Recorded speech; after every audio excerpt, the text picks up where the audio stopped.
స్త్రీలారా, యెహోవా మాట వినుడి, మీరు చెవియొగ్గి ఆయన నోటి మాట ఆలకించుడి. ప్రతి శుక్రవారం దీని కొరకు దేవుడు మనకి వివరిస్తూనే ఉన్నారు. అలానే ఈరోజు కూడా మరొకసారి తెలియచేస్తున్నారు. స్త్రీ అని కానీ పురుషుడు అని కానీ వధువు సంఘంలో ఎలాంటి భేదము లేదు. ప్రతి ఒక్కరూ పరిశుద్ధాత్మ దేవుడు తెలియచేస్తున్న మాటల్ని భక్తి శ్రద్ధలతో ఆలకించవలసిన వారిగా ఉంటూ ఉన్నాం. గడిచిన శుక్రవారం ఆదాము అవ్వ జీవితాల నుంచి దేవుడు చాలా విషయాలు మనకు నేర్పించారు. ఈ భూమికి అసలు శాపము ఎలా వచ్చిందో, అవ్వ వలన ఎన్ని రకాల శాపాలు ఈ లోకంలోనికి తేబడ్డాయి, ఎవరెవరు శపించబడ్డారు అన్న విషయాలని దేవుడు చాలా స్పష్టంగా మనకు నేర్పించారు. మొదటిగా సర్పము శపించబడింది, తరువాత అవ్వ శపించబడింది, తరువాత ఆదాము నిమిత్తము నేల శపించబడింది, తరువాత ఆదాము శపించబడ్డారు. మొత్తం 4 శాపాలు ఈ భూమి మీదకి రావటం జరిగింది. ఈ శాపాల వలన మొదటి ఆదాము ఏం కోల్పోయాడు అన్న విషయానికి వస్తే, మహిమను కోల్పోయాడు, ప్రభావాన్ని కోల్పోయాడు, అధికారాన్ని కోల్పోయాడు, దేవుడిచ్చే ఆ యొక్క కిరీటాన్ని కోల్పోయాడు. మరైతే ఈ 4 మరలా మన జీవితంలోనికి ఏ రీతిగా అనుమతించబడతాయి? ఈ మహిమ, ప్రభావము, అధికారము, కిరీటము ఎవరి ద్వారా మనం స్వతంత్రించుకోబోతున్నాం?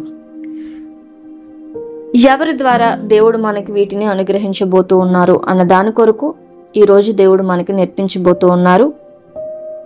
మొదటి ఆదాము నుండి మనం కోల్పోయినది, సృష్టి యావత్తు కోల్పోయినది, కడపటి ఆదాము అయినటువంటి క్రీస్తు ద్వారా మాత్రమే మనకి తిరిగి కలుగుతుంది. ఆయన వలన మాత్రమే ఈ యావత్ భూమి కూడా విడిపించబడుతుంది. ఆయన వలన మాత్రమే ఈరోజు మనకి కూడా విడుదల కలుగుతుంది. ఆయన వలన తప్ప మనకి విమోచన లేదు, ఆయన వలన తప్ప మనకి రక్షణ లేదు. అలానే ఈ భూమికి కూడా ఆయన వలన మాత్రమే పాప విమోచన. అయితే ఇవన్నీ నోటి మాటతో చెప్పుకుంటే సరిపోతుందా? ప్రతిదానికి వాక్య నిరూపణ కావాలి. తెలుసు అని ఏది పడితే అది మాట్లాడడానికి అస్సలు లేదు. ప్రతిదీ లేఖనాధారం కావాలి. బెరియా సంఘస్థుల వల్లే అది వాక్యానుసారమా కాదా సరి చూసుకోవాల్సిన అవసరం మనకి ఎంతైనా ఉంది. ఈ కడపటి ఆదాము నుంచి వీటన్నింటినీ మనం ఎలా పొందుకోబోతున్నాము, దేవుడు మనకి ఎలా అనుగ్రహించబోతూ ఉన్నారు అన్న విషయాన్ని దేవుడు చాలా స్పష్టంగా నేర్పిస్తున్నారు. దీని కొరకు మనం చాలా శ్రద్ధగా ఆలకించాలి. ఎందుకంటే ఒక్కరు చేసిన తప్పును బట్టి యావ సృష్టి కూడా శపించబడింది. వారి వలన ఈ శాపము అనేది మనమందరము భరిస్తూనే ఉన్నాము. మనతో పాటు ఈ భూమి భరిస్తుంది, ఈ సృష్టి భరిస్తుంది. ఈ శాప విమోచనం కొరకు మిక్కిలి వేండ్రంతో మొరపెడుతూ ఉంది.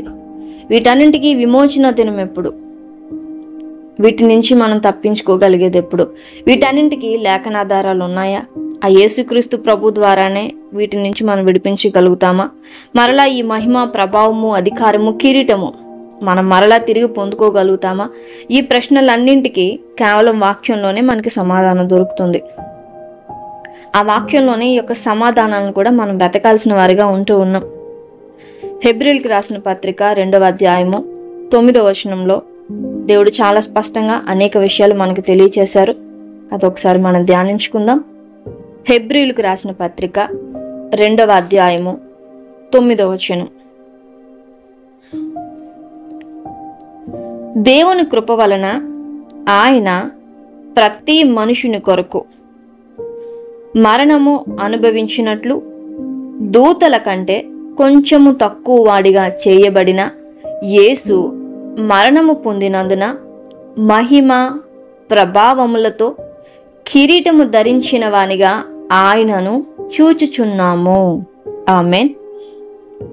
ఇక్కడ మొదటి ఆదామైనటువంటి ఆ ఆదాము ద్వారా మనము కోల్పోయినటువంటి మహిమ, ప్రభావము, అధికారము, కిరీటము, ఈ 4 కూడా ఈ కడపటి ఆదాము అయినటువంటి యేసుక్రీస్తు ప్రభు ఆయన మరణము పొందినందున ఆ మహిమ, ప్రభావములతో కిరీటము ధరించిన వానిగా మనం చూస్తూ ఉన్నాం.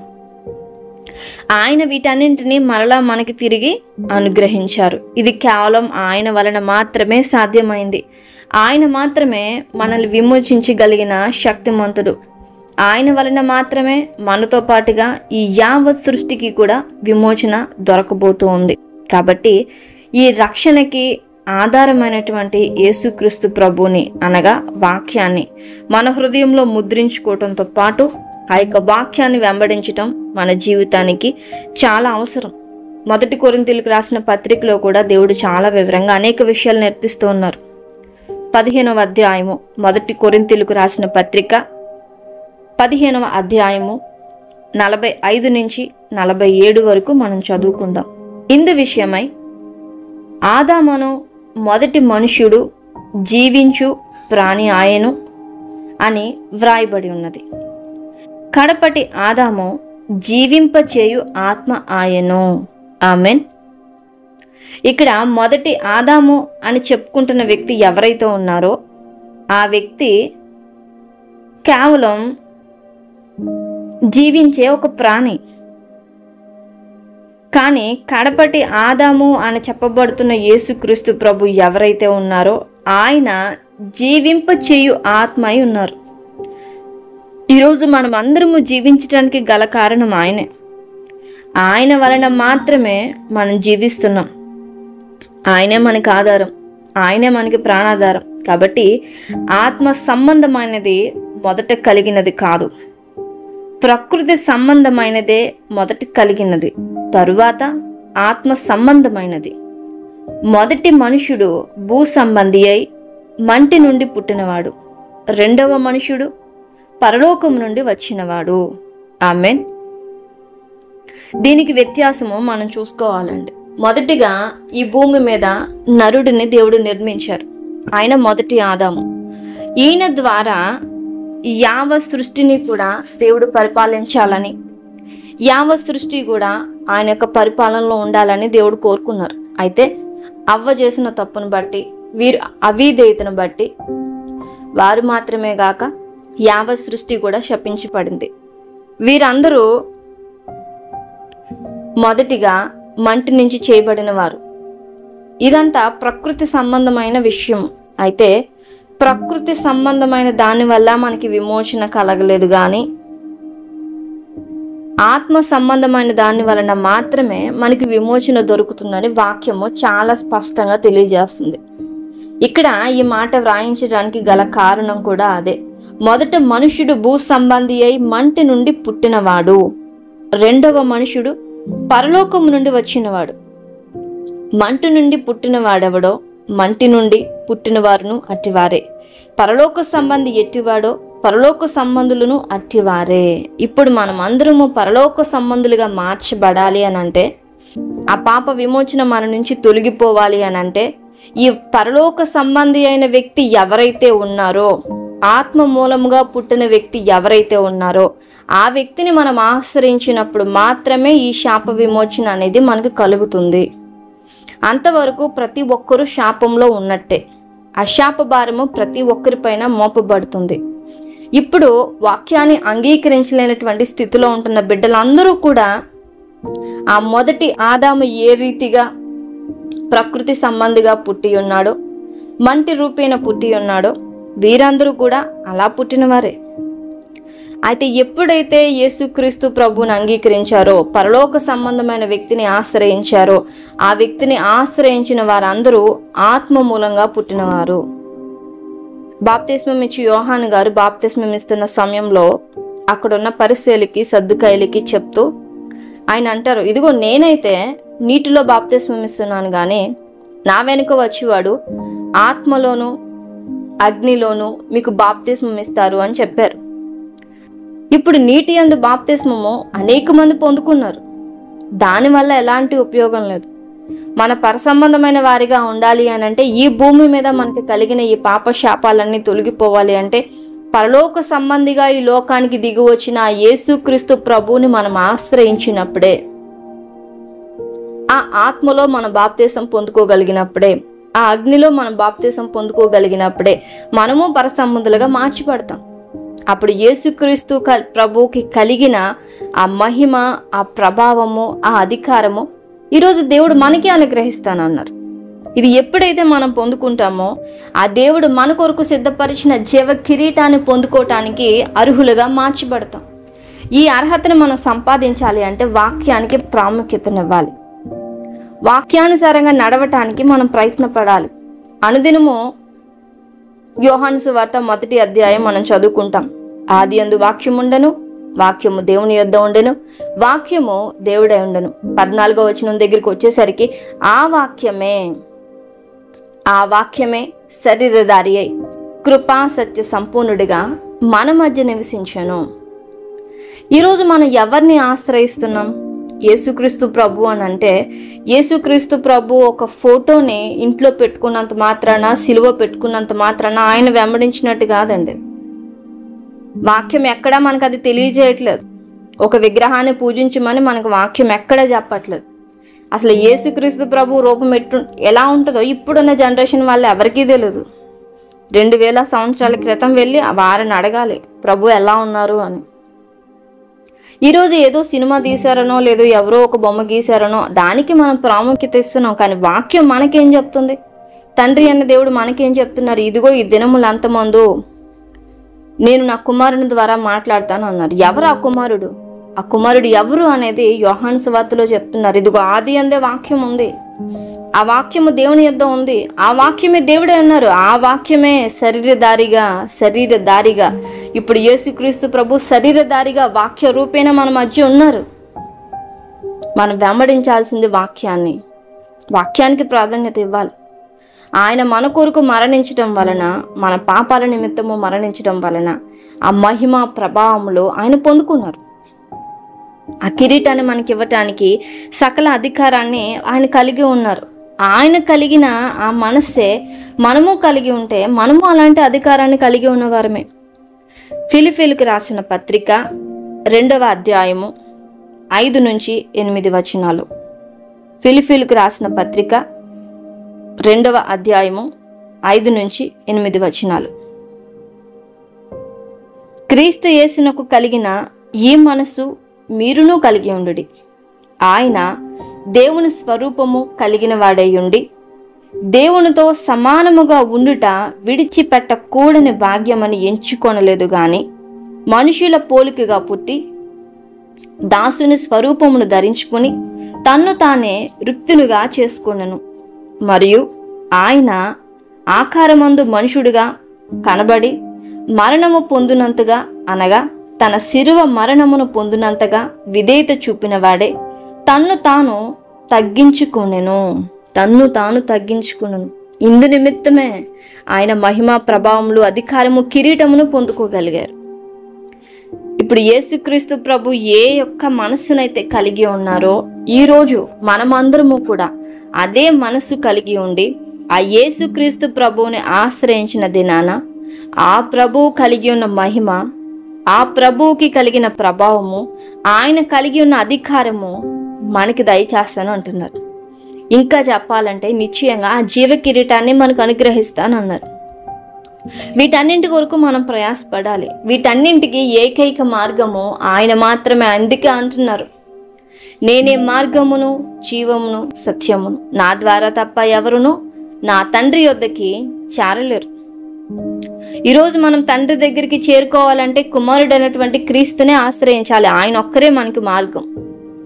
ఆయన ద్వారా మాత్రమే మనపై ఏలుబడి చేసిన ఈ శాపాన్ని, పాపాన్ని మనం తొలగించుకోగలుగుతాం.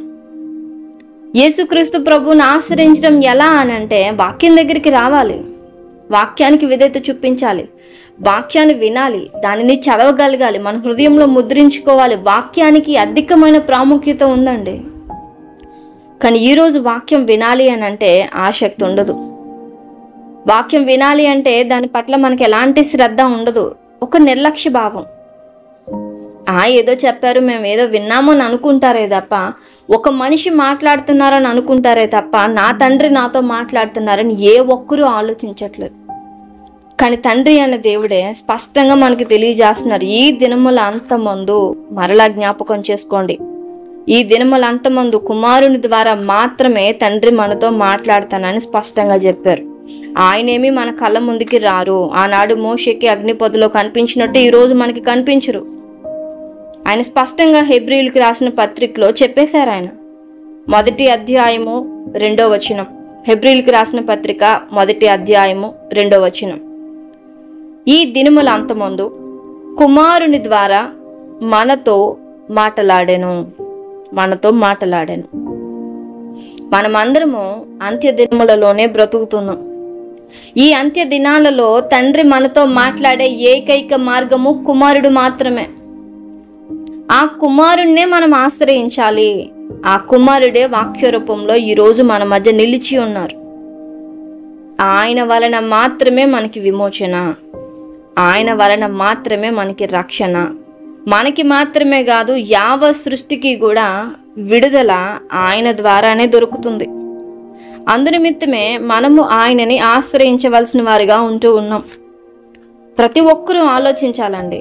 అనుదినము వాక్యం చదవాలని దైవజనులు చెప్తున్నా, మన తోటి విశ్వాసులు చెప్తున్నా, మనము నిర్లక్ష్యం వహించటానికి వీల్లేదు. వాక్యం పట్ల ఆసక్తి ఉండాలి. మీతో మాట్లాడేది ఒక మనిషి అని అనుకుంటే అది మన అవివేకం. మనతో మాట్లాడేది మనుషులు కాదు. తండ్రి అనే దేవుడే ఆ వ్యక్తిని ఒక సాధనంగా వాడుకొని ఆ వాక్యమైన దేవుణ్ణి మనకి పరిచయం చేస్తున్నారు. ఆ వాక్యం ద్వారా తండ్రి యొక్క హృదయాన్ని మన కళ్ళ ముందు ఉంచుతున్నారు. నా తండ్రి ఈ క్షణం ఏం మాట్లాడబోతున్నారో, నా తండ్రి నాకు ఏం తెలియచేయబోతున్నారో అన్న ఆసక్తి మనలో కలగాలి. అది చెప్పేది ఎవరైనా సరే ఆ వాక్యానికి మనం విధేయత చూపించగలగాలి. రోమియోలకు రాసిన పత్రిక 8వ అధ్యాయము 20వ వచనం. రోమియోలకు రాసిన పత్రిక 8వ అధ్యాయము 20వ వచనం. యాలే అనగా సృష్టి నాశనమునకు లోనైన దాస్యంలో నుండి విడిపింపబడి దేవుని పిల్లలు పొందబోవు మహిమ గల స్వాతంత్రము పొందునను నిరీక్షణ గలదై స్వేచ్ఛగా కాక దానిని లోపరిచిన వాని మూలముగా వ్యర్థపరచబడెను. యావ సృష్టి కూడానండి దేవుని యొక్క పిల్లలు పొందబోవు మహిమ స్వతంత్రాన్ని చూడటానికి నిరీక్షిస్తూ ఉందట. ఈ నిరీక్షణ మనకు లేదు, కానీ యావ సృష్టి కూడా నిరీక్షణతో ఎదురు చూస్తుంది. ఈ సృష్టి యావత్తు కూడా నాశనానికి లోనైంది, దాస్యంలోనే ఉంది. ఈ దాస్యం నుంచి విడిపించబడటానికి ఎంతో ఆసక్తితో ఎదురు చూస్తూ ఉంది. నాకు విమోచన ఎప్పుడు, నాకు విడుదల ఎప్పుడు, నాకు రక్షణ ఎప్పుడు, నేను ఎప్పుడు దేవుని యొక్క పిల్లలు పొందబో మహిమను చూస్తాను, వారి యొక్క స్వతంత్రాన్ని చూస్తానని ఆశగా ఎదురు చూస్తూ ఉందట. కానీ మనలో ఇలాంటి ఆసక్తి ఉంటుందా? మన తోటి సహోదరుల కొరకు, నశించిపోతున్న అనేక మంది బిడ్డల కొరకు ఎంతగా మనం ఆశించగలుగుతున్నామా? మొదటి ఆదాము వలన ఈ భూమి శపించబడింది అంటే ఆనాటి నుంచి ఈనాటి వరకు ఈ భూమి దాస్యంలోనే ఉంది. ఈ భూమి శపించబడే ఉంది. ఈ భూమి దాస్యత్వంలోనే ఉంది. ఈ భూమి నాశనంలోనే ఉంది. అయినప్పటికీ తనపై ఈ శాపము ఏలుబాటు చేస్తూ ఉన్న ఆ భూమి ఆశగా ఎదురు చూస్తుంది. దేనికోసం అంటే దాని విడుదల కొరకు కాదట, దేవుని పిల్లలు పొందబోవు మహిమ గల స్వాతంత్రము పొందునను నిరీక్షణ గలదై. ఈ భూమి మీద దేవుని పిల్లలు ఉన్నారు, వారు విడిపించబడాలి. ఆ శాపమును వారిపై నుంచి తొలగిపోవాలి, ఆ పాపము వారికి దూరం కావాలి. నేను ఎప్పుడు దాన్ని చూస్తాను, దేవుని పిల్లలు ఎప్పుడు స్వతంత్రులుగా మారుతారు, వారు ఎప్పుడు ఈ భూమిని స్వతంత్రించుకుంటారు, వారు ఎప్పుడు ఈ భూమిని ఆలుతారని ఆనాటి నుంచి ఈనాటి వరకు నిరీక్షిస్తూనే ఉందట. చూడండి, మన కుటుంబంలో మీ భర్తలు, మీ పిల్లలు, మీ కుటుంబీకులు ఇంకా దేవుని వైపు తిరగలేదు అనుకోండి, ఇంకా వారిలో మార్పు రాలేదనుకోండి, మీరు ఎంతకాలం నిరీక్షిస్తారు? దానికి ఎంత సమయం పడుతుంది? ఒకరోజు ప్రార్థన చేస్తారు, 2 రోజులు ప్రార్థన చేస్తారు, మహా అయితే 1 నెల చేస్తారు, లేదు 1 సంవత్సరం పట్టుదలతో ప్రార్థన చేస్తారు. తర్వాత మీలో ఉన్న నిరీక్షణ ఏమవుతుందంటే, ఎందుకండి వాళ్ళ గురించి నేను ఎంత ప్రార్థన చేసినా వృధానే. మారరు, ఇంకా ఆ వ్యక్తి మారరు. ఆ వ్యక్తిలో ఎలాంటి మార్పు రాదండి. నేను ఎంత నీతిగా బతికినా, ఎంత యథార్థంగా బ్రతికినా, ఆ వ్యక్తి కొరకు నేను ఎంత ఆశగా చూసినా, దేవుడి సన్నిధిలో ఎంతగా వేడుకున్నా ఆ వ్యక్తిలో మార్పు రావట్లే. ఇక అలాంటి వ్యక్తి కోసం నేను ఆశగా ఎదురు చూడడం అనవసరం అని చెప్పి మనలో చాలా మంది చెప్పుకుంటూ ఉండొచ్చు. కానీ ఈ సృష్టి ఆనాటి నుండి ఈనాటి వరకు నిరీక్షిస్తూనే ఉందట. ఈ యావత్ ప్రకృతిని చూసి బుద్ధి తెచ్చుకోవాలండి. మనం దేవుని పిల్లలుగా పిలువబడటానికి సంతోషిస్తాం, చాలా గర్వంగా ఫీల్ అవుతాం. నేను క్రైస్తవుడిని, క్రైస్తవురాలిని అని అనిపించుకోవటానికి చాలా ప్రౌడ్గా ఫీల్ అవుతాం. కానీ సిగ్గుపడాల్సిన విషయం ఇది. ఎందుకంటే యావత్ సృష్టికి ఉన్న నిరీక్షణ నీ తోటి సహోదరుడి కొరకు కానీ, నీ సహోదరి కొరకు కానీ నీకు లేదు. నీ కుటుంబంలో ఉన్న వ్యక్తుల మార్పు కొరకు నిరీక్షణ నీకు లేదు. కానీ సృష్టి తన కొరకు తను ఆలోచించుకోవట్లేదు, కానీ దేవుని పిల్లల యొక్క స్వాతంత్రం కొరకు, దేవుని పిల్లలు పొందబో మహిమ కొరకు అది నిరీక్షణ గలదిగా ఎదురు చూస్తూ ఉందట.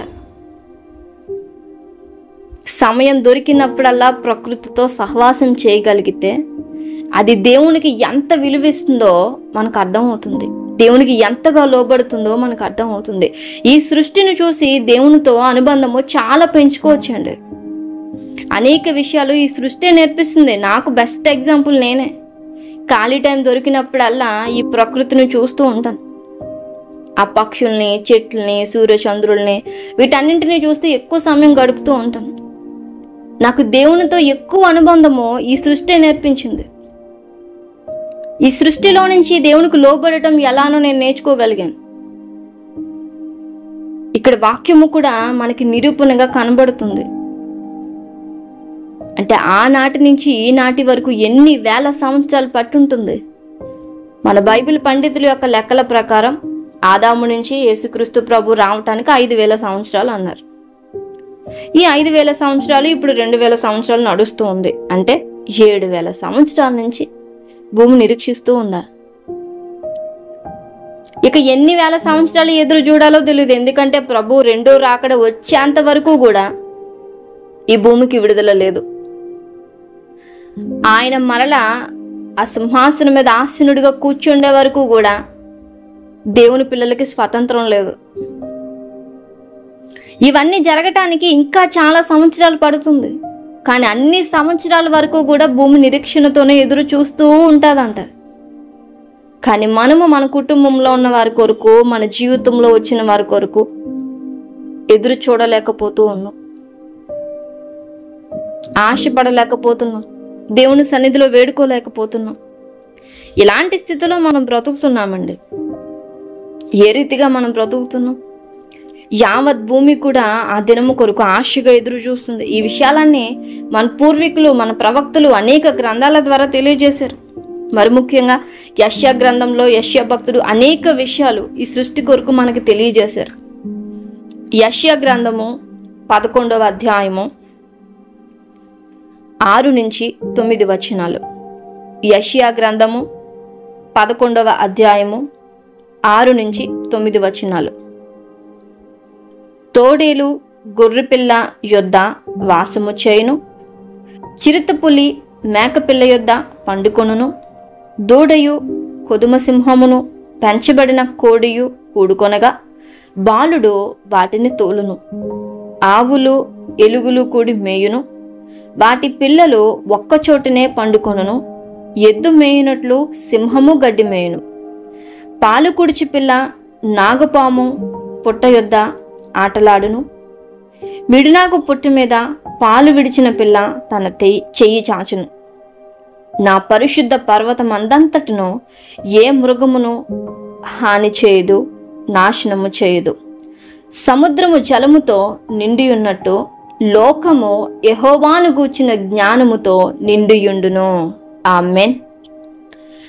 ఇదంతా ఆ పరిశుద్ధుడైనటువంటి యేసుక్రీస్తు ప్రభు రెండో రాకడ జరిగిన తర్వాత 1000 ఏండ్ల పరిపాలనలో ఇక్కడ చెప్పబడుతున్న ప్రతి మాటని మనం చూడగలుగుతాం. అప్పటి వరకు కూడా ఈ భూమి మీద ఈ నాశనము, పాపము, హింస, ద్వేషము ఉంటూనే ఉంటాయి. అయితే మరి ఈ 1000 ఏండ్ల పరిపాలన ఎప్పుడు జరగబోతూ ఉందంటే మనకి తెలియదు. అయితే దీనికి కొన్ని సూచనలు ఉన్నాయి. ఆ సూచనలను బట్టి ఆ దేవుని యొక్క రాకడ ఎప్పుడో మనం తెలుసుకోగలుగుతాం. అయితే ఆ దినము ఎప్పుడు అనేది కేవలం తండ్రి వశమున మాత్రమే ఉంది, కుమారుడికి కూడా తెలియదు. ఆ దినము దొంగ వచ్చినట్లుగా ఉంటుంది, అప్పుడు సంఘం ఎత్తబడుతుంది. ఆ దినము వరకు సృష్టి ఎదురు చూస్తూనే ఉందట. ఈ సృష్టి నుంచి మనం ఏం నేర్చుకోవాలి? అది శాపంలోనే ఉంది. ఈ పాప భారాన్ని అంతటినే మోస్తుంది. తన తప్పేమీ లేదు. దేవుడు తినద్దు అని చెప్పిన పండునే ఆదాము తిన్న పాపానికి ఆదాము నిమిత్తము, కేవలం ఆదాము నిమిత్తము నేల శపించబడింది. అయ్యా, ఆదాము చేసిన తప్పుకి నన్ను ఎందుకయ్యా నువ్వు శపించావని భూమి నోరు తెరిచి మాట్లాడలేదే. దేవుణ్ణి ఎదురు ప్రశ్న వెయ్యలేదే. నన్ను ఎప్పుడు విడిపిస్తావయ్యా అని చెప్పి దేవుణ్ణి అడగలేదే. యావ సృష్టి ఆశపడుతుంది ఒక్కటే, దేవుని పిల్లల కొరకు. దేవుని పిల్లలు ఎప్పుడు విడిపించబడతారు, వారు ఎప్పుడు స్వతంత్రులుగా ఉంటారు, వారు ఎప్పుడు దేవుని మహిమను పొందుకుంటారు, ఇదే ఆశ. తన గురించి తాను ఆలోచించుకోవట్లేదు. నా తండ్రి నన్ను శపించారా, సరే నేను స్వీకరిస్తాను. నా తండ్రి నన్ను విడిపిస్తారా, సరే మంచిది, ఏదైనా ఆయనకే స్తుతి కలుగును గాక అన్నట్టు సృష్టి యావత్తు నిలిచిపోయింది. కానీ మన జీవితంలో దేవుని మనం ఎలా ప్రశ్నిస్తామంటే, నాకు మాత్రమే ఎందుకయ్యా ఇలాంటి జీవితం, నాకు మాత్రమే ఎందుకు ఇలాంటి పిల్లలు పుట్టించావు, నాకు మాత్రమే ఎందుకు ఇలాంటి వ్యక్తితో వివాహం జరిపించావు, నాకు మాత్రమే ఎందుకయ్యా ఇలాంటి కుటుంబాన్ని ఇచ్చావు, నాకు మాత్రమే ఎందుకయ్యా ఇలాంటి పరిస్థితి అని దేవుని ప్రశ్నించటంలోనే మన జీవితం మొత్తం గడిచిపోతూ ఉంది. కానీ ఒక్కసారి సృష్టిలాగా మనం ఆలోచించగలిగితే, మనం చెప్పుకున్నట్టు 7,000 సంవత్సరాలు, అంటే 7 అనేది సంపూర్ణ సంఖ్య. యుధపత్రికలో దీని గురించి మనం నేర్చుకున్నాం. ఈ సంపూర్ణ సంఖ్య ఆ యొక్క సృష్టి ఇట్టి రీతిలో ఆ యొక్క వేదనను అనుభవిస్తూనే ఉన్నప్పటికీ ఈ భూమి పైన నిలిచిన దేవుని పిల్లల కొరకే ఆలోచిస్తూ ఉందంటే, ఈరోజు దేవుని చేత మాత్రమే కనబడిన వారమే, దేవుని చేత ఈ లోకానికి తేబడిన వారమే, దేవుని కొరకు మాత్రమే ఈ భూమి మీద పుట్టించబడిన వారమే. మనము ఎవరి గురించి ఆలోచించాలి, మనము ఎవరి కొరకు ప్రయాసపడాలి, ఎవరి కొరకు నిరీక్షణతో ఎదురు చూడాలి, ప్రతిదీ ప్రశ్నగానే మిగిలిపోతూ ఉంది. మనకి సమాధానం లేని ప్రశ్నగా మనం ఎన్నటికీ మిగిలిపోవటానికి కాదండి దేవుడు మనల్ని ఏర్పరచుకుంది. మనం నోరు తెరవాలి, మనం మాట్లాడాలి, దేవుని మహిమను యావత్ లోకానికి మనం ప్రకటించాలి. దేవుడు మన నోటికి ఆ శక్తిని ఆపాదించారు. ఎందుకంటే యెషయా భక్తుడు అంటాడు 49వ అధ్యాయంలో, నా నోరు వాడిగల ఖడ్గముగా ఆయన చేసి ఉన్నాడు, తన చేతి నీడలో నన్ను దాచి ఉన్నాడు, నన్ను మెరుగుపరిచిన అంబుగా చేసి తన అంబుల పొదులో మూసిపెట్టి ఉన్నాడు. ఈరోజు మనందరినీ కూడా ఇలానే దేవుడు ప్రత్యేకపరుచుకున్నారు. మన నోటికి వాడిగల ఖడ్గము వంటి శక్తిని ఆయన ఆపాదించారు.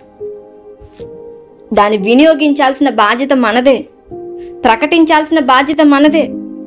యావత్ సృష్టిలో ఆయన యొక్క సువార్తను ప్రకటించాల్సిన బాధ్యత మనదే. మనం మౌనంగా ఉండటానికి వీల్లేదండి. ఎందుకు అనంటే అదే యెషయా గ్రంథము 43వ అధ్యాయము 7వ వచనాన్ని చదువుకుందాం. యెషయా 43, 7వ వచనం. నా మహిమ నిమిత్తము నేను సృజించిన వారిని, నా నామము పెట్టబడిన వారందరినీ తెప్పించుము, నేనే వారిని కలగజేసితిని, వారిని పుట్టించిన వాడను నేనే. ఈరోజు మనందరినీ కలగజేసినది, పుట్టించినది ఆయనేనంట. ఎందుకు కలిగించారు, ఎందుకు పుట్టించారు అని అంటే, దేవునిని మహిమపరచటానికి. ఆయన నామం నిమిత్తము మనము సృజించబడ్డాం. ఆయన మహిమ నిమిత్తము ఈ భూలోకానికి తీసుకురాబడ్డాం. దానిని జరిగించవలసిన బాధ్యత మన మీదే. అయితే మొదటి ఆదాము ఆ పని చేయలేకపోయాడు. మొదటి ఆదాము ద్వారా దేవుని నామానికి మహిమ తీసుకురాలేకపోయాడు. కానీ కడపటి ఆదాము అనేటువంటి క్రీస్తు మనందరి కొరకు ప్రాణం పెట్టి మరణించి తిరిగి లేచి ఆ మహిమని తిరిగి సంపాదించుకోగలిగారు. ఎవరైతే క్రీస్తుని అంగీకరిస్తారో, అంగీకరించిన ప్రతి ఒక్కరు కూడా ఈ మహిమని తండ్రికి ఆపాదించే శక్తిని మీరందరూ పొందుకున్నారు. మీరందరి ద్వారా దేవుని యొక్క నామము మహిమపరచబడుతుంది. అది ఎప్పుడు అనంటే, దేవుడు మీకు ఇచ్చిన అధికారాన్ని మీరు వినియోగించినప్పుడు. మీకు ఇచ్చిన అధికారము యావత్ సృష్టికి వెళ్ళి సువార్త ప్రకటించుడి, యేసుక్రీస్తు ప్రభు ఆ శిష్యులతో పాటు గడిపిన తరువాత ఆరోహణమయ్యే సమయంలో వారికి అప్పగించిన అధికారం ఇదే. యావ సృష్టికి సువార్త ప్రకటించండి, ప్రతి ఒక్కరిని నాకు శిష్యులుగా చేయండి అంటే క్రీస్తుకి శిష్యులుగా చేయాలి. ఇదే బాధ్యత మనపై కూడా ఉంది. దీన్ని నిర్వర్తించవలసిన వారిని మనమే. ఇంకా ఈ శాపంలో నిలిచిపోయిన బిడ్డలు ఎంతోమంది ఉన్నారు. ఈ శాపము వారి నుంచి తొలగింప చెయ్యాల్సిన బాధ్యత మన మీద ఉంది. పౌలు భక్తుడు అంటాడు, క్రీస్తు పడిన పాటలలో కొదువై ఉన్న వాటి యందు నా శరీరమందు నేను సంపూర్ణము చేయుచున్నాను. ఈరోజు మీకు ఆ బాధ్యత ఉంది, నాకు ఆ బాధ్యత ఉంది. ఆ బాధ్యతను నిర్వర్తించవలసింది మనమే. ఎందుకు అనంటే ఈరోజు మనం అందరము కూడా క్రీస్తుతో ప్రదానము చేయబడ్డాం, వధువు సంఘంగా పిలువబడుతున్నాం, వధువు సంఘంలో భాగంగా ఉంటున్నాం. ఈ వధువు సంఘంలో భాగంగా ఉంటున్నప్పుడు మన భర్త అయినటువంటి క్రీస్తుకి ఏ అధికారం అయితే ఉందో తనలో భాగంగా ఉంటున్న మనకి అదే అధికారం ఉంది.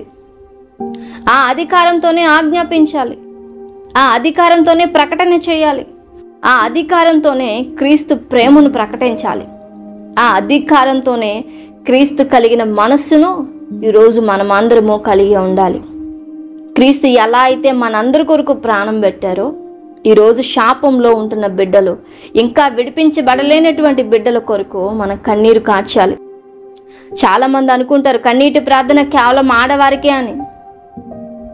కానీ ఈరోజు మీరు వధువు సంఘంలో భాగంగా ఉన్నారు. ప్రతి మగపిల్లలు తెలుసుకోవాల్సిన విషయం ఇది.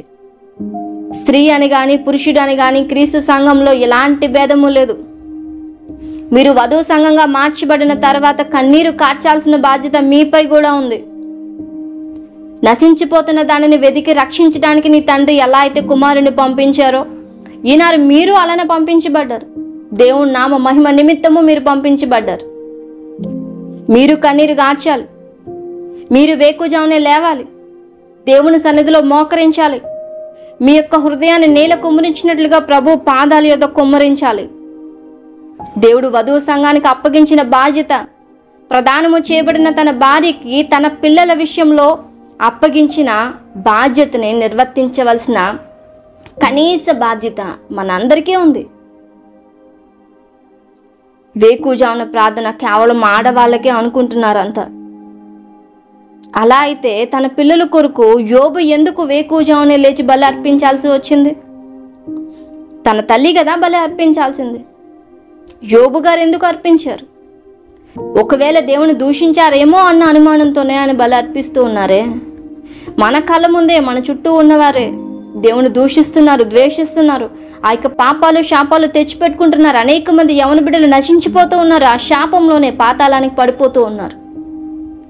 జాలి అనిపించట్లేదా? వారిని రక్షించాలన్న ఆలోచన రావట్లేదా?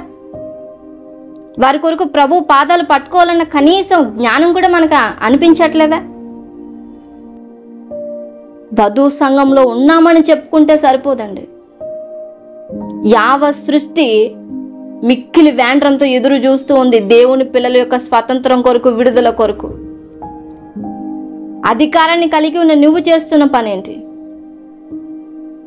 దేవుని చేతులు ఆయుధముగా అంబుల పొదలో చిక్కించబడిన నీ పరిస్థితి ఏంటి? వాడిగల ఖడ్గంగా ఆయన నీ నోటిని మార్చుకున్న తర్వాత నీ నోటిని నువ్వు ఎలా ఉపయోగిస్తూ ఉన్నావు? ఏ రీతిగా ప్రభుకి సహాయపడుతూ ఉన్నావు? ప్రభు అప్పగించిన బాధ్యతని సక్రమంగా నిర్వర్తించగలుగుతున్నావా? ఆ శాపం నుంచి నీ కుటుంబాన్ని, నీ బంధుమిత్రుల్ని, స్నేహితులని, నీ చుట్టూ ఉన్న వారిని విడిపించడానికి నీ వంతు ప్రయత్నం నువ్వు చేయగలుగుతున్నావా? కనీసం ప్రార్థన చేయగలుగుతున్నావా? కన్నీటి పర్యంతము ప్రభు పాదాలు కడగగలుగుతున్నావా? స్వార్థపూరితమైన ప్రార్థన చేస్తున్నారా? నిస్వార్థమైన సేవా పరిచర్య చేయగలుగుతున్నారా? స్వార్థపూరితమైనైతే నా కుటుంబము, నా పిల్లలు, నా ఇల్లు ఇంతవరకే ఉంటుంది ఆలోచన. నిస్వార్థమైన సేవ, యేసుక్రీస్తు ప్రభు తండ్రి ఇంటిని విడిచిపెట్టకూడదని తెలుసు కూడా నీ కోసం, నా కోసం ఈ లోకానికి వచ్చారు. మన కొరకు ప్రాణం పెట్టారు. మనల్ని విడిపించడానికి ఆయన ఎందుకు రావాలి? పరిశుద్ధుడైనటువంటి ఆయన మన పాపాలు మోయటానికి ఈ లోకానికి ఈ పాప శరీరకాన్ని ధరించుకుని మరీ వచ్చారు. మన రక్త మాంసములలో పాలివాడాయారు. పరిశుద్ధుడైనటువంటి క్రీస్తే మన కొరకు ఇంత త్యాగం చేస్తే పుట్టికే పాపంలో పుట్టిన వారమే. ఆ పాప భారం ఏంటో మనకు తెలుసు, దానివల్ల వచ్చే వేదన ఏంటో మనకు తెలుసు, దానివల్ల కలిగే శిక్ష ఏంటో మనకు తెలుసు. మరి ఇన్ని మనకు తెలిసినప్పుడు మన సహోదరుల కొరకు, నశించిపోతున్న అనేక మంది యవన బిడ్డల కొరకు రక్తం కార్చాల్సిన బాధ్యత యేసుక్రీస్తు ప్రభు తీసుకుంటే, కన్నీరు విడవాల్సిన బాధ్యత తన భార్యగా మనకు అప్పగించారు. ఎందుకంటే ఆయన మనపై మోపిన కాడి చాలా తేలికగా సులువుగా చేసేసారు. నువ్వు రక్తం కార్చాల్సిన పని లేదు, మోకరించి ప్రార్థన చేస్తే చాలు. ఎంతకాలం నిరీక్షించాలి? నువ్వు బ్రతికినంతకాలం నిరీక్షించు. సృష్టి అదే పని చేస్తూ ఉంది. దేవుని పిల్లల విడుదల కొరకు ఇన్ని వేల సంవత్సరాల నుంచి ఎదురు చూస్తూనే ఉంది, ఇకపై ఎదురు చూస్తూనే ఉంటుంది. తన నిరీక్షణ తన ఎన్నడూ సిగ్గుపరచుది. ఎందుకంటే ప్రకటన గ్రంథం కనుక మనం చదివితే ఆ సృష్టి ఎదురు చూస్తున్న దినము ఎలా ఉండబోతుందో, ఎంత అద్భుతంగా ఉండబోతుందో ప్రకటన గ్రంథంలోనే కాదు, యెషయా గ్రంథంలో కూడా దేవుడు చాలా వివరంగా రాయించారు. ఇప్పుడు మనకి సమయం లేదు కాబట్టి నేను అన్నీ చదివించలేకపోతున్నాను. ఆ రెఫరెన్స్లు అన్నీ చెప్తాను. దయచేసి మీరు వాటన్నింటినీ ధ్యానించండి, మీ హృదయంలో ముద్రించుకోండి. దేవుడు ఎందుకు ఈ విషయాలన్నీ మీకు తెలియజేస్తున్నారో వీటన్నింటినీ ఆలోచించవలసిన బాధ్యత మనందరిపైన ఉంది. యెషయా గ్రంథము 11వ అధ్యాయము 6 నుంచి 9 వచనాలు. యెషయా గ్రంథము 11, 6 నుంచి 9 వచనాలు. అదే యెషయా గ్రంథము 25వ అధ్యాయము 6 నుంచి 8 వచనాలు. 25, 6, 8. అదే మరలా యెషయా గ్రంథము 35వ అధ్యాయము 1 నుంచి 10 వచనాలు. యెషయా గ్రంథము 35వ అధ్యాయము 1 నుంచి 10 వచనాలు. యెషయా గ్రంథము 49వ అధ్యాయము 8 నుంచి 13 వచనాలు. యెషయా గ్రంథము 49, 8 నుంచి 13 వచనాలు. మీరు ఈ 4 అధ్యాయాలు గనుక చదవగలిగితే, ఈ 4 అధ్యాయాలలో కూడా ఈ సృష్టి యావత్తు ఎలా విడిపించబడబోతుందో, ఈ సృష్టి ఎలా సంతోషించబోతుందో, దేవుడు ఈ సృష్టికి ఎలాంటి విడుదల కలిగించబోతూ ఉన్నారో మనకు అర్థమవుతుంది. అయినప్పటికీ తన కొరకు తాను ఎన్నడూ ఆలోచించుకోలేదండి. మరలా చెప్తున్నాను, కేవలం దేవుని పిల్లల కొరకు మాత్రమే సృష్టి ఆశగా ఎదురు చూస్తూ ఉంది.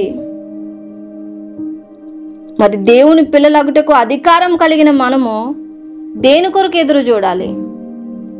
ఎవరి కొరకు నిరీక్షించాలి? ఎంతకాలం నిరీక్షించాలి? మన బిడ్డల్ని ఎంతకాలము మనం క్షమించాలి? బ్రతికినంత కాలము నిరీక్షిస్తూనే ఉండాలి. బ్రతికినంత కాలము ప్రభు పాదాలు పట్టుకుని వేడుకుంటూనే ఉండాలి. ఎందుకు అనంటే వాగ్దానం చేసిన వాడు నమ్మదగిన వాడు, ఆయన మాట ఇచ్చి తప్పేవాడు కాదు. నీ నిరీక్షణ ఎన్నడూ సిగ్గుపరచదని ఆయన వాగ్దానం ఇచ్చారు.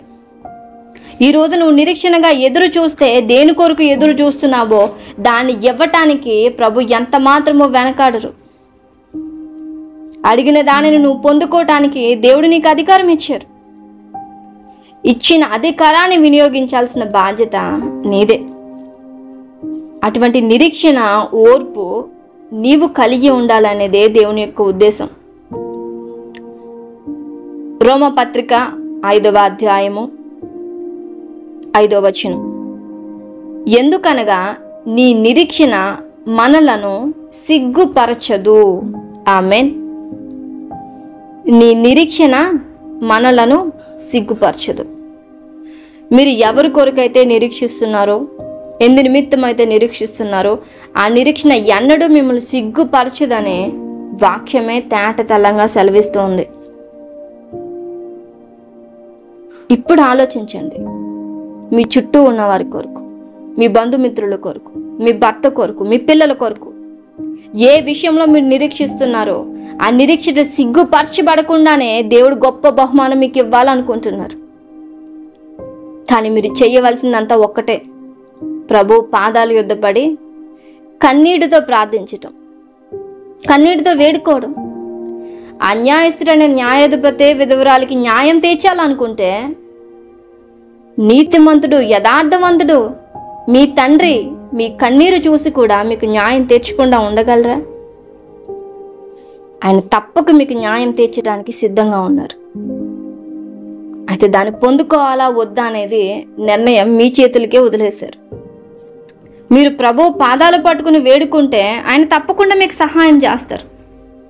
ఆయన కొరకు ఆశగా ఎదురు చూడాల్సిన బాధ్యత దేవుడు మీ పైనే పెట్టారు. చివరిగా పేతురు రాసిన మొదటి పత్రిక 1వ అధ్యాయము 12వ వచనాన్ని చదువుకుందాం. పేతురు రాసిన మొదటి పత్రిక 1వ అధ్యాయము 12వ వచనం. పరలోకము నుండి పంపబడిన పరిశుద్ధాత్మ వలన మీకు సువార్త ప్రకటించిన వారి ద్వారా మీకిప్పుడు తెలపబడిన ఈ సంగతుల విషయమై తమ కొరకు కాదు గాని మీ కొరకే తాము పరిచర్య చేసిరన్న సంగతి వారికి బయలుపరచబడెను. దేవదూతలు ఈ కార్యములను తొంగి చూడగోరుచున్నారు. ఆమేన్. దేవదూతలు అందరూ అంటే అండి, యావత్ సృష్టి మాత్రమే కాదు మీరు చేసే పని కొరకు ఆశగా ఎదురు చూసేది. దేవదూతలతో సహా మీరు చేసే పని ఎంత గొప్పగా ఉందో చూడాలని వారు కూడా ఆశగా తొంగి చూస్తున్నారట. ఎవరి కొరకు చేసే పని? మీ కొరకు మీరు కాదు. ఇక్కడ పేతురు గారు చాలా స్పష్టంగా తెలియజేస్తున్నారు. పరలోకము నుండి పంపబడిన పరిశుద్ధాత్మ వలన మీకు సువార్త ప్రకటించిన వారి ద్వారా, మీకు ఎవరైతే సువార్త ప్రకటించారో వారి ద్వారా మీకిప్పుడు తెలపబడిన ఈ సంగతులు ఏవైతే ఉన్నవో ఆ సంగతుల కొరకు మీ కొరకు కాదు కానీ మీ కొరకే తాము పరిచర్య చేసిరన్న సంగతి వారికి బయలుపరచబడెను. మీరు చేసే ఈ సువార్త పని కొరకు సాక్షాత్తు దేవదూతలే ఆశగా ఎదురు చూస్తున్నాయండి. ఆ పరలోకం నుండి తొంగి చూస్తున్నాయి ఈరోజు మీరు చేసే పరిచర్య కొరకు. ఇప్పటి వరకు సృష్టి ఎదురు చూస్తుందా అనుకున్నాం, కానీ పరలోకంలో ఉన్న దేవదూతలు కూడా మీరు చేసే పని కొరకు, మీరు చేసే దేవుని కొరకు, చేసే కార్యాల కొరకు ఎదురు చూస్తున్నాయనంటే దేవుడు మీకు ఎంత ఆధిక్యత ఇచ్చారు, ఎంత ఉన్నతమైన స్థానంలో మిమ్మల్ని నిలవబెట్టారు. ఈ సత్యము తెలియక పాపం అవ్వ నేను దేవతల వల్లే మారిపోతాను అనుకుని ఆ పండు తినేసింది జీవపుడు అమ్మ కోరుకొని. కానీ తనకి తెలియని విషయం ఏంటంటే అన్నిటికంటే ప్రథమ ఫలముగా దేవుడు మనల్ని నిర్ణయించారు. యావత్ సృష్టిలో మనం ప్రథమ ఫలముగా ఉన్నాం. దేవుడు మనల్ని ఉన్నతంగా హెచ్చించారు, ఉన్నతంగా నిర్ణయించారు. దేవుని కంటే కొంచెం తక్కువ వారిగానే దేవుడు మనల్ని నిర్ణయించి చేసి ఉన్నారు. ఈ విషయం అందరూ గుర్తుపెట్టుకోండి. యేసుక్రీస్తు ప్రభు తన శరీరంలోనే సగభాగము మీకు అనుగ్రహించి ఆయన కలిగిన మహిమ, ఆయన పొందుకున్న అధికారము, ఆయనకి కలిగిన ప్రభావము, చివరికి ఆయన కిరీటంలో సగభాగము కూడా మీకు ఇవ్వటానికి సిద్ధంగా ఉన్నారు. మరి వీటన్నింటినీ పొందుకున్న అర్హత సంపాదించుకోవాల్సిన బాధ్యత మనదే. ఈ అర్హత ఎలా సంపాదించుకుంటాము అంటే ప్రభు పాదాల దగ్గరికి వచ్చినప్పుడు, ఆ వాక్యమైన దేవుణ్ణి ఆశ్రయించినప్పుడు, దాని యందు నిలకడగా నిలవగలిగినప్పుడు, అప్పుడు మాత్రమే ఈ అధికారాన్ని మనం పొందుకోగలుగుతాం. కాబట్టి ఈ భూమికి కలిగిన శాపము ఏదైతే ఉందో ఆ మొదటి ఆదాము వలన జరిగినటువంటి పని కడపటి ఆదాము అనేటువంటి క్రీస్తు ద్వారా జరిగింది. అయితే ఇంకనూ దేవుని యొక్క రాజ్యము ఈ భూమిపై స్థాపించబడింది అంతే. ఈ స్థాపించబడిన భూమి పైన రాజ్య విస్తరణ జరగాలి, రాజ్య పాలన జరగాలి. మరలా ఆ యేసుక్రీస్తు ప్రభు వచ్చి ఆ 1000 ఏండ్ల పరిపాలన ఈ భూమి మీద జరిగించాలి అంటే సంఘము తన్ను తానే సిద్ధపరచుకోవాలి. అంటే మనల్ని మనమే సిద్ధపరచుకుని మన చుట్టూ ఉన్న బిడ్డలకి ఆ శాపం నుంచి విడిపించి ప్రభు దగ్గరికి తీసుకురావాల్సిన బాధ్యత మన మీదే పెట్టారు. వధువు సంఘంపై ఎంత గొప్ప బాధ్యత ఉంటే మనం ఇంకా మన కుటుంబము, మన భర్త, మన పిల్లలు అనుకుంటూ అక్కడే సమయాన్ని గడుపుతున్నామే తప్ప దాన్ని దాటి బయటికి రాలేకపోతూ ఉన్నాం. యావత్ సృష్టికి ప్రకటన చేయలేకపోతూ ఉన్నాం. ఒకసారి ఆలోచించండి, మన యొక్క జ్ఞానము అమితమైనది, దానికి పరిమితి లేదు. దేవుడు చాలా విస్తారమైన జ్ఞానాన్ని మనకు అనుగ్రహించారు. ఎన్నో మర్మయుక్తమైన జ్ఞానం సంపదను దేవుడు మనకి దయచేస్తూ ఉన్నారు. దాన్ని వినియోగించుకోవాల్సిన బాధ్యత మనది. కాబట్టి ఈ శాపము మనపై ఏలుబాటు చేస్తూ ఉంటే క్రీస్తుని ఆశ్రయించడం వలన మన శాప విమోచనగా మార్చబడ్డాం. ఇంకా అనేక మంది బిడ్డలు ఈ శాపంలోనే ఉంటూ ఉన్నారు. దయచేసి మీరందరూ వారి కొరకు ప్రార్థించండి. వారిపై ఏలుబాటు చేసిన శాపం అంతటిని తొలగించబడేటట్లుగా నిరీక్షణ గలవారే ప్రభు సన్నిధిలో వేడుకోవాల్సిందిగా మీ అందరినీ నా హృదయపూర్వకంగా మనవి చేస్తూ ఉన్నాను. కాబట్టి మనలో ఉన్న ప్రతి ఒక్కరూ ప్రభు సన్నిధిలో ఏడింతల ఆత్మను పొందుకొని క్రీస్తు కలిగిన మనసుతో పాటుగా ఆయన కలిగిన మహిమ, ప్రభావము, అధికారము పొందుకున్న వారమే ఆ నిత్య జీవ కిరీటాన్ని పొందుకోవటానికి అర్హులుగా మార్చబడుదుముగాక. ఆమేన్. మహాపరిశుద్ధుడా, ప్రేమ గల మా తండ్రి, నీ ఘనమైన ఆ దివ్య నామమునికే స్తుతులు స్తోత్రములు చెల్లించుకుంటున్నామయ్యా. నీవిచ్చిన కృపను బట్టి వందనాలు దేవా. ఇంతవరకు తండ్రి నీ ఆత్మ అభిషేకంతో మమ్మల్ని నడిపించినందుకు వందనాలు తెలియజేస్తూ ఉన్నాం తండ్రి. ఆదాము అవ్వ చేసిన తప్పును బట్టి, ఈ భూమికి వచ్చిన శాపాన్ని బట్టి అయ్యా, మేము ఎటువంటి శాపంలో చిక్కుకొని ఉన్నామో ఆ శాపము ఏ రీతిగా మా నుంచి విడిపించబడుతూ ఉందో చాలా స్పష్టంగా మాకు తెలియజేసినందుకు వందనాలు తెలియజేస్తూ ఉన్నాం.